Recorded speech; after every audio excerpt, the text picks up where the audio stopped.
For many, climbing the Earth's highest mountain, Mount Everest, is the ultimate physical achievement.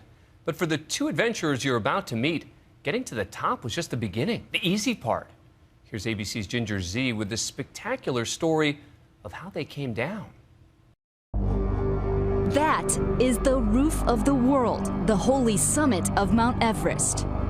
Many have climbed it, very few have flown off, and no one has attempted this. From 29,000 feet to zero in just one trip. The ultimate summit-to-sea descent. Tackling some of the most dangerous terrain in the world. My goal, not only flying down, my goal is all the way going to the ocean. This is my dream. A dream to fly from the top of Mount Everest and then kayak to the Indian Ocean. Sound insane? The Everest flight alone has top athletes' heads spinning. I wouldn't dare to go up Everest and try to fly off it. To get up there and have to run full speed with crampons on in a hypoxic, exhausted state, it seems like there's a 1 in 1,000 chance to pull it off successfully.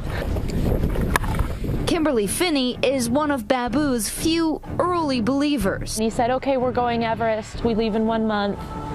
I have no support, I have no help, we have no sponsors, we have no equipment, but we're going. Because I want to do something, nobody did it, multi-adventure together, one expedition. His first challenge, climb Mount Everest, undercover, without permits, money, or any high-altitude climbing experience. If you put me in jail, I'm happy to go jail, but without adventure, you cannot feel the real life.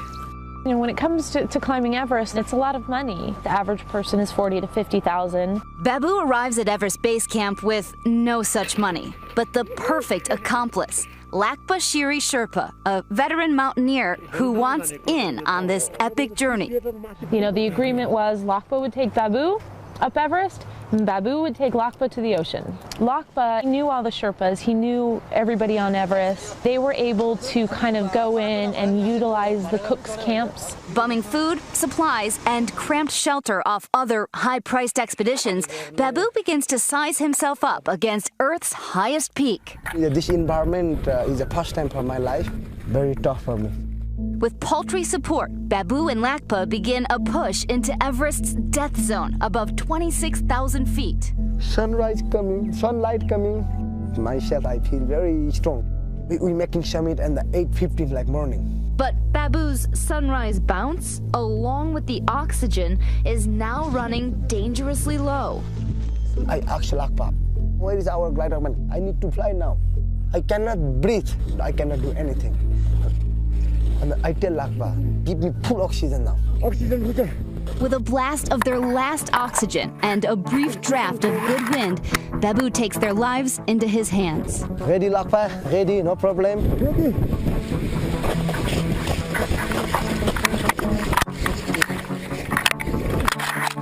And we go suddenly, boom, up.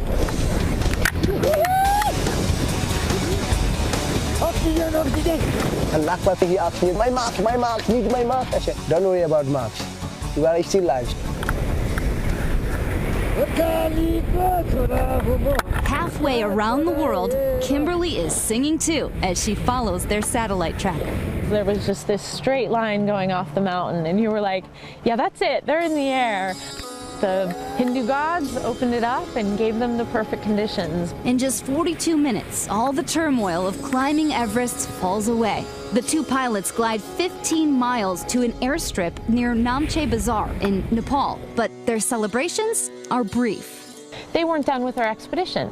They were halfway through. Still ahead, 500 miles of hiking and kayaking, a full month's trek, starting with some of the most powerful rivers in the world. Jaws, Anxiety, and the Meat Grinder are just a few of the aptly named rapids along the mighty Sankosi River. Babu did tell me that Lakpa can't swim. We don't have time to teach him swimming because we give him a life jacket. The boat flipped, they lost paddles, Babu got stuck and thought he was going to die. And the trials continue even when the Himalayan river reaches the slow, smooth majesty of the Ganges. More than 100 people come in, very difficult situation. They have us our money. From then on, Babu and Lakpa hide in the reeds at night. They were just kind of surviving off the fruit from the trees. Someday only banana, someday only mango. Poor Lakpa. This is a man who can be up at 8,000 meters, smoking cigarettes and perfectly fine. He actually was having a challenging time breathing. 28 days kayaking, more difficult than climbing Everest. But 2 months after sailing from the peak of Mount Everest and 29,000 feet lower, the two Nepalis finally run out of land to explore.